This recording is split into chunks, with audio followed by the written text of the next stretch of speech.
Welcome to Suncoast Spotlight, a television program all about people who create film, video, television, commercials, documentaries, music videos, web, and entertainment content of all sorts. I'm Jeannie Corcoran, your Sarasota County Film Commissioner, and this program is created in partnership with the Suncoast Technical College and its digital filmmaking department, as well as the Education Channel. Our guest today is Ken Sons, a true creative multitasker and innovator whose career has spanned stand-up comedy, creating award-winning documentaries, being an independent filmmaker, a writer, a producer, a general manager of a multimedia high-tech company, and teaching humor to others among his many talents. Thanks for being with us today, Ken.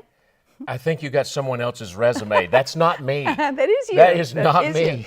You are the juggler of many, many skills. I am thrilled to be here. It looks like a beautiful day.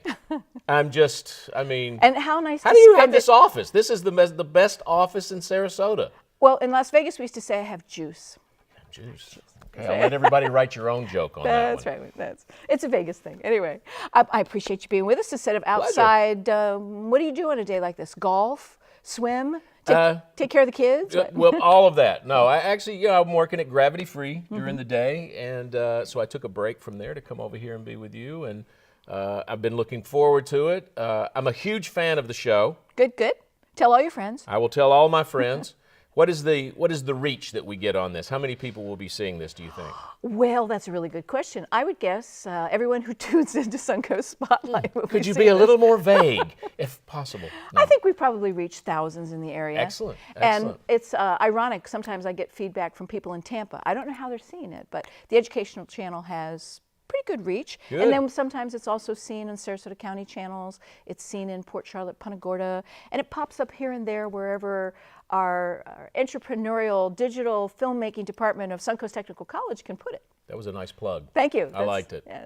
And for everyone who wants another plug, on February the 8th, 2018, we're going to do our 4th annual 6 in a Mix event here at Suncoast Technical College. Oh, fantastic. And it's going to be fun, 6 workshops all about making film and television and script writing and how to pitch and how to light and how to use a camera. But it's also going to have things for actors. They'll be given instruction on how to improvise. We might be calling on some talented people to teach us how to do comedy and have stand-up timing. I don't know. We put together a lot of good things. It sounds exciting. It is fun. Yeah. It's a lot Mark of fun. your calendars. Yes, we do workshops for half a day. Then we have a great networking mixer with hors d'oeuvres and beverages. And then we close it with a VIP panel of professionals from film and television, video and other media, and we bring them in usually from out of state because they haven't been here before, and have them share their worldly experiences, and they're usually really interesting people. I've been to several of them, and I think it's a great thing to be able to have here in Sarasota.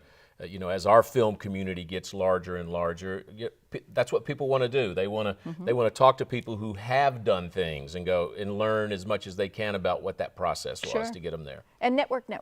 It's all about networking. Yes, it is. You never know where your crew's going to come from, right? Right, that's true. And speaking of film and crew, you've been a filmmaker yourself now for 18, 20 years? About that. I've done a lot of commercial work in front of the camera, behind the camera too. I've done 3 documentary films.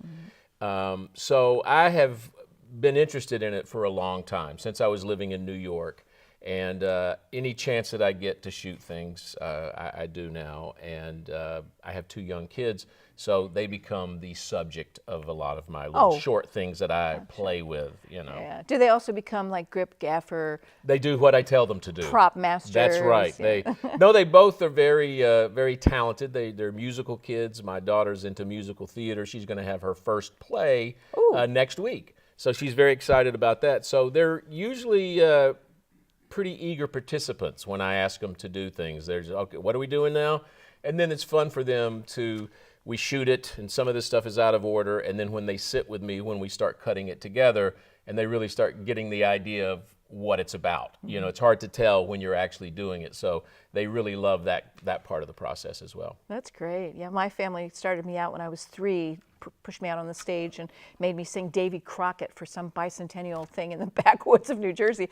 And here's where you end up. Yes. That is the first stepping, a song about Davy Crockett, and then zoom, right here at Suncoast. Right here we go.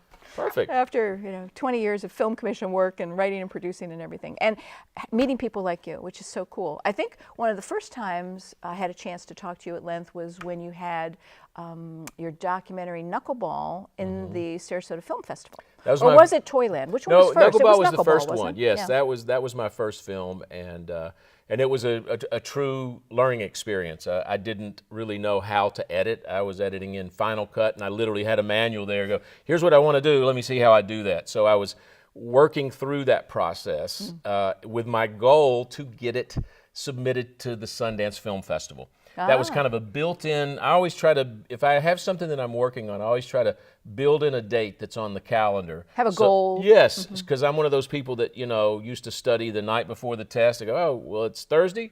I'll have plenty of time on Wednesday to get there.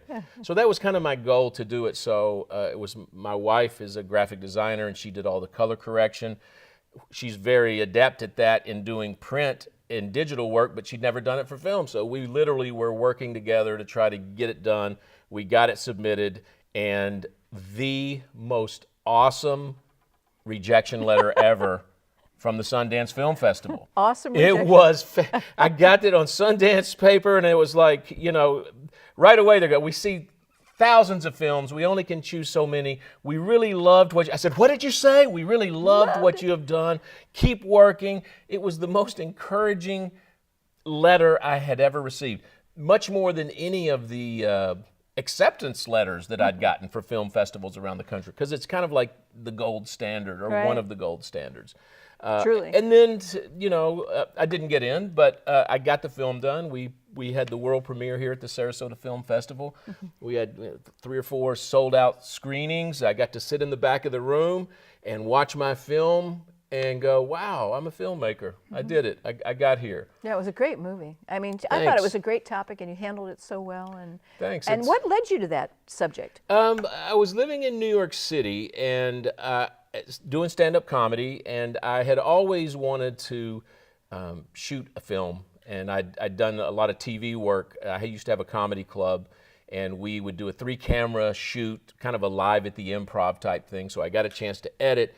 I got a chance to be on camera and produce, and I always wanted to do that. And there was a summer program at NYU, a filmmaking program. We shot in 16 millimeter and really got a chance to work on the big Steenbecks and, just kind of like old school filmmaking. It wasn't all this digital then. Right. And I just got bit by the bug, and I wanted to put something together. And at the time, you're thinking, well, if I shoot this on 16 millimeter, it's going to be in the $100,000 range at the low end.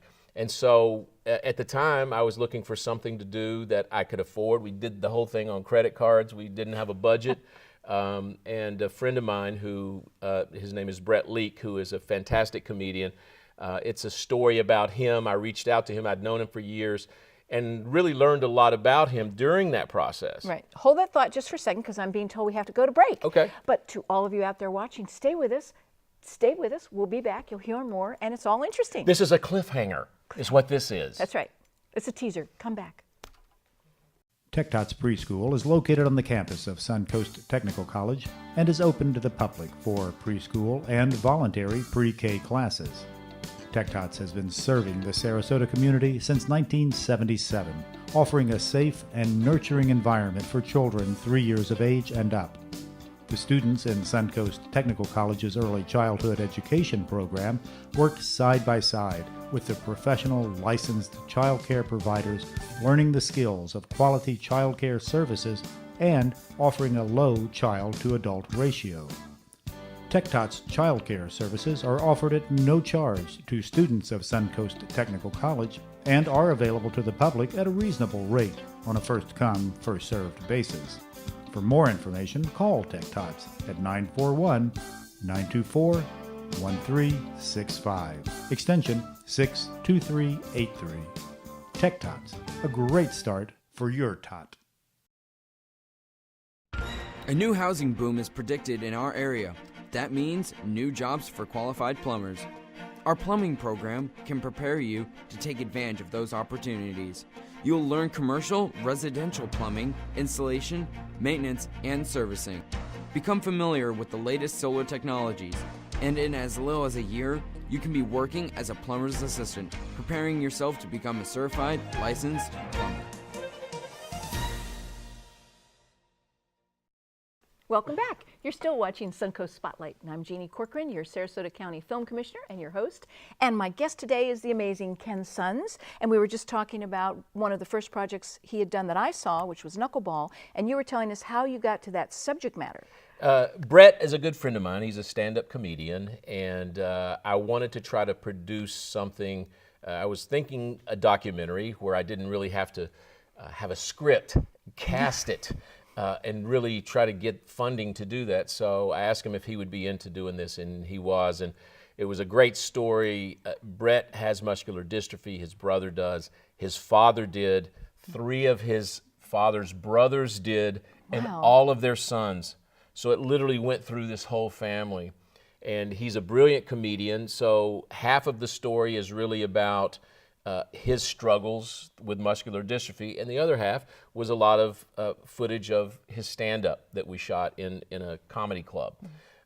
So it was a great experience, really my learning film, really to learn how to do it. And then 10 years after we screened it at the Sarasota Film Festival, we just got picked up by the Sundance Channel, and right now it's screening on Sundance Now, which is, you know, a great thing for a filmmaker to have anything that one that people want to see. And I only laugh because they rejected you when you gave it to them first. Yes. They could have had it before anybody. They could have had it before anybody. They could have premiered it, and instead, yes. Sarasota Film Festival got it first. They got it first. It was still very cool to, you know, just to get the chance to do that. I mean, I think everybody that shoots film or video, the goal is that you want people to see it, and you want to make them feel a certain way, whether it's sad or happy or laugh or cry. And so to be able to just have a wide, you know, that's the widest audience. We've had several of the films screen all over the world. That still to me is one of the, you know, the highlights to have it available there. You know, bring it up on my TV and my kids are like, "Are you sure that's you, Daddy?" "Yeah, that's Daddy. That's Daddy's film." You know, "Well, why do we still live in this house then?" There's none about that. And Sundance, you know, the Sundance Channel has millions of subscribers. Yes, it millions. does. So it does. A bigger, I'm sorry to say, a bigger reach than our show, but Well, I think you're creeping up on. They don't have a studio like this, though. That's true. Are you kidding me? they don't have a studio. They don't have guests like we have. They either. don't. That's right. They try, but they can't. And Knuckleball, did that lead you to do Toyland, or was Special Olympics in the middle? Special Olympics was in the middle, and as I said, I've been a stand-up for about 30 years. My partner is Les McCurdy, who owns. Let me digress from that and talk about Bermuda Mavericks. Bermuda Mavericks, yeah. That's our comedy show that we've done. We've been in the business over 30 years. We used to tour 50 weeks a year doing clubs. Now we mainly do big fundraisers around the country. We go in and do the live auction, and we try to raise money for charities as well as be very funny. So he and I had been doing comedy, and we teach comedy at McCurdy's Comedy Theater. And Les had the idea to take 10 mentally challenged adults and take them through one of our comedy courses. He said, "Look, you just did this documentary. What do you think? Should we do that? Should we do a documentary about this experience?" And we did, and it was amazing. It was amazing for those 10 individuals, and it was truly amazing for us, the experience of watching them go through the process, a very similar process, but very different. And the end result was they performed live on stage in front of a sold-out audience, and they were rock stars. And then fast forward to world premiere, Sarasota Film Festival. All my films have screened here first, which is great. That's what we like to hear. And the very first screening, they were in the audience, and to see it up on the big screen, and they were just blown away. I mean, it was worth it. It was worth everything that we did, all the hard work, to see that look on their face and go, "Wow, we are movie stars." And you go, "You really are." They really were. Yeah, so it was very cool. Right, and to anyone who has never heard of McCurdy's Comedy Theater and Humor Institute, where Ken is one of the instructors. That's right. They offer classes for the public, and you can go for a nominal fee and have a few weeks of training, a few hours every weekend for a couple of weekends, and learn how to be comfortable in front of an audience. That's and right. be comfortable being funny. and be comfortable standing behind the lights and in front of a microphone. And Yeah, it's great for your poise, if nothing else. It is. I mean, and a lot of when we first designed the courses, we really thought, well, this is going to be for people that want to become full-time comics. And I would say that's about 1% of the people. A lot of the people come through, it's like a bungee jump for them. I've always wanted to do that, or I'm a salesman. I'd like to be, more comfortable speaking in front of people, or they are a speaker out on the circuit. For a multitude of reasons, people take the classes. They're a lot of fun. It's over a course of 2 weekends, and then you perform live, and there's really nothing like it. No. So it was fun for us to see these mentally challenged adults go through that similar thing. Very different.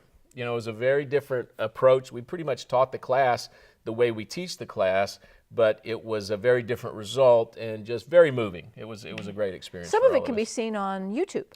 It's not on YouTube. It's all of the films are available on iTunes, and you can get to them through Amazon. There are rentals through Amazon and that kind of thing. Yeah. Oh, very good. Try to make a dollar wherever I can Of on course, actually yes. seeing You're them, raising children. That's right. I've got children Bills to that need pay. shoes every year. Year in and year out, they need shoes. And those feet just keep getting bigger. They do. And eat. They eat. Yes, and boys too. I used to say boys were feet and a stomach until they hit puberty, but up until that point, they have That's a sunburn. a visual I don't think any of us are ever going to be able to get out of our head. Empty stomach, big feet, growing feet, and staring into the refrigerator. I used to say my son had a sunburn on his face from the light in the refrigerator with that endless look in there. They just keep growing. That's my son too. Yes. Yeah, that's what they do.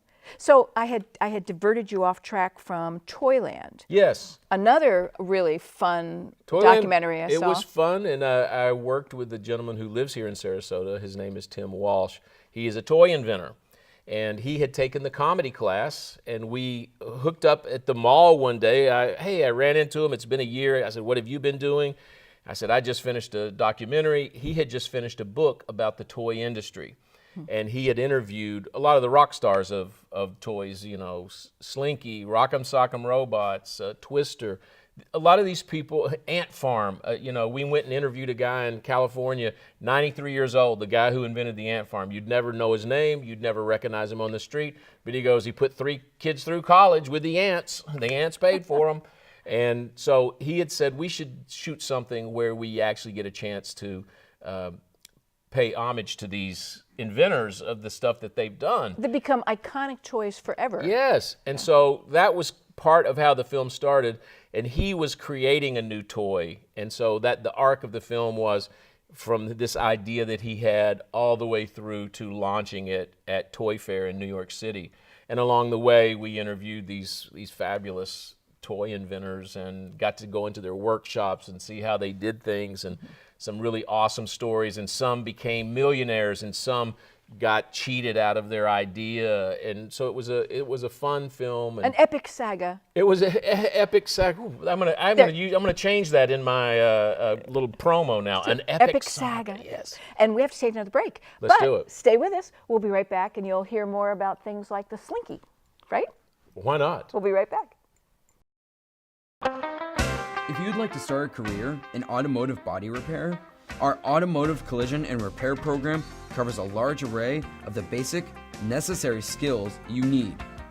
You will work hands-on as you learn sheet metal repair skills, frame and unibody squaring and aligning, the use of fillers, paint systems, and undercoats, related welding skills, glass services, and other miscellaneous repairs. Automotive Collision and Repair focuses on broad, transferable skills that will prepare you for employment in the industry. Florida is on the verge of a new housing boom, and the one thing all new buildings will have in common is heating and air conditioning. The HVAC program at Suncoast Technical College will train you in all phases of ventilation and air conditioning, installation, and maintenance. For more information, log on to suncoast.edu or call 941-924-1365. Suncoast Technical College, career in a year.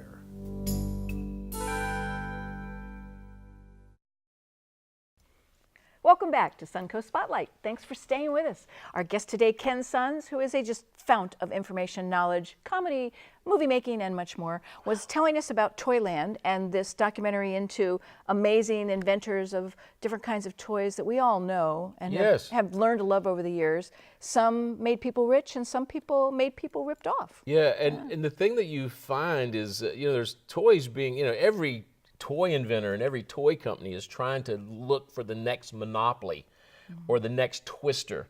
The toys that are really... Hula hoop. Yes, the toys that are still really hot are a lot of the ones that were invented way back when. Operation, that was invented by a guy who was one of the ones who did not make money off of it. He sold the idea to a toy company for $500 and the promise of a job. He got the $500 and he never got a job out of it. And you see what it's changed into. And now it's not only operation, a big part of the toy industry now is licensing. So it becomes Shrek operation or Star Trek operation. So it's not inventing new toys, it's just licensing deals to, that they cut to try to put it out there. I wish I'd invented the Pez dispenser. How many zillions of Pez dispenser heads have there been? I wish I had just invented Post-its or something like that, anything. Liquid paper. Yes, so all that stuff, as soon as you see it, go, oh, I could have done that. Yes, you could. But you didn't. That's the problem. We didn't do it. I think of all the things that I wish I could invent, and sometimes I write them down, and that's as far as they ever go. Well, it takes people like us to make the other ones seem exciting. Yes. I actually I thought it was on YouTube, and I watched the lady with the slinky from your documentary. Yeah, it's in the trailer. That was one of the most poignant moments for me. We're at her house, beautiful home, and we're shooting her, and my partner actually bought one of the original Slinkies off of eBay. And he handed it to her on camera, and here she is doing the Slinky. You can't and she sit knows still. Immediately what it is. This is one of the original ones. It's a certain metal, and she's doing it. And I'm behind the camera, and I'm literally almost tearing up. I'm like, oh my God, I played with the Slinky my whole life. Here's the woman who did it. My kids still play with Slinky. So we got to go to the Slinky factory, and I brought all kinds of Slinkies back. But my kids don't really realize what a history that is. But it's very cool in the factory. To this day, they're using like 50-year-old machines to make these Slinkies. The Slinkies come down a big line, and all these people are doing their thing, and it literally walks off the conveyor belt into the box, which is like, that's just an added little thing there, right? And did you tape that? Because I didn't see that part. We did. Yeah. It's in the film, and I think I've told you this personally before, but when we had the most awesome day, she took us out to her country club for lunch. She was a gracious, beautiful woman in her 80s. And when we left, she gave us a bottle of Dom Perignon, 1969. And we're like, you don't have to give us anything. This was awesome. Said, the only way we'll take it is if you'll be here for the premiere in Sarasota, which she said she would. She died before that happened.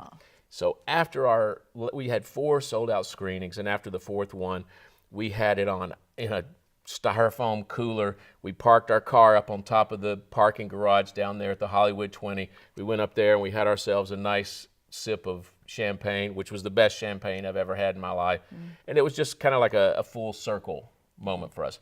That's, I think, the exciting thing about being a filmmaker is trying to find something that you think people will be excited about, and it'll move them in a certain way, and at the same time it's moving you.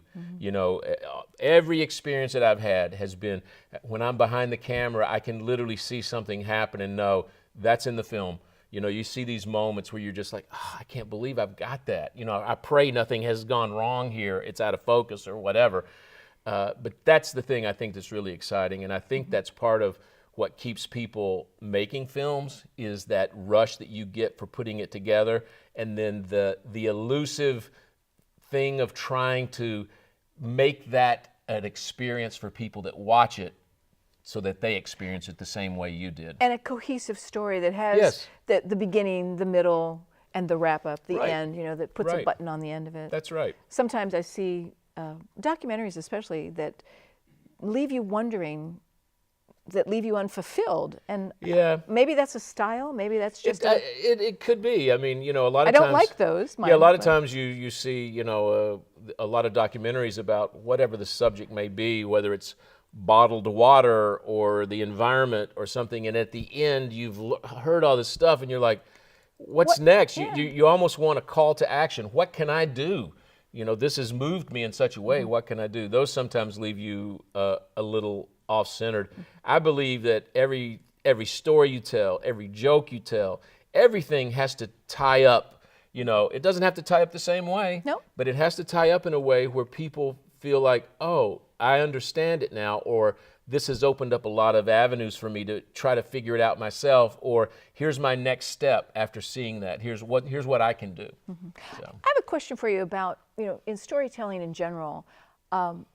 Someone much smarter than me told me one time that all comedy springs from drama. All comedy really springs from heartache or personal experience, and that you use comedy to overcome whatever it is in your life that left its mark on you. And do you see that in Some yes of or that no? can be true. I never want to go, oh yeah, that's it. A lot of people say, oh, all comedians, they're depressed, they have issues. Now, I'm actually skipped my therapist session today to come do this. I said, well, what's going to happen? Well, they're going to let you talk about you. Okay, well, good, I'll go. I don't have any of that, and a lot of the people that I know they're comedians don't have that.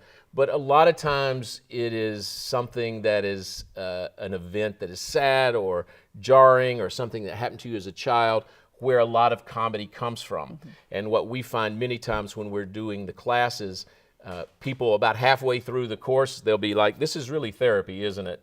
And you're just taking our money. Yes, because we're not licensed therapists, so this is the best way to get your money. Because you're looking at things, what was your relationship like with your mother when you were a kid? What are the crazy things your parents told you? What are the weird things you experienced in elementary school that you can tie into who you are today? So it is a very therapeutic situation. I mean, at my house, we all laugh every day. It is part of our existence. Right. It's healthy, I believe. In a lot of households, it's not that. That's true. So we try to find the humor in everything. We try to, we have fun playing with each other and kidding each other and teasing each other. And we're all my whole family is just kind of like, hey, yeah, if there's a line there, go for the line. Try to get the laugh. Hit the mark and go for the punchline. Yes, right? yes. I think there is a young lady in town, does a lot of improv comedy, Christine Alexander. Yes, a good friend of mine. She's and very funny. I love her line where she says, if it feels good to laugh, laugh to feel good, right? I mean, That's a bumper sticker. That's a bumper sticker for It's a very cathartic experience, and I think that's one of the harder things to do in film is comedy. I mean, it's hard to make that work so that a crowd will laugh out loud. You watch a lot of sitcoms and you think, oh, that was a pretty funny show, but you may have only laughed out loud once, maybe not at all. Maybe not at all. But you go and to the canned laughter makes it worse. I don't think you laugh as much. It is, but we're so geared into that. It's like butter. We have to put that butter on everything. But you go to a comedy show and you're going to sit there for an hour and a half and you're going to laugh hard for an hour and a half.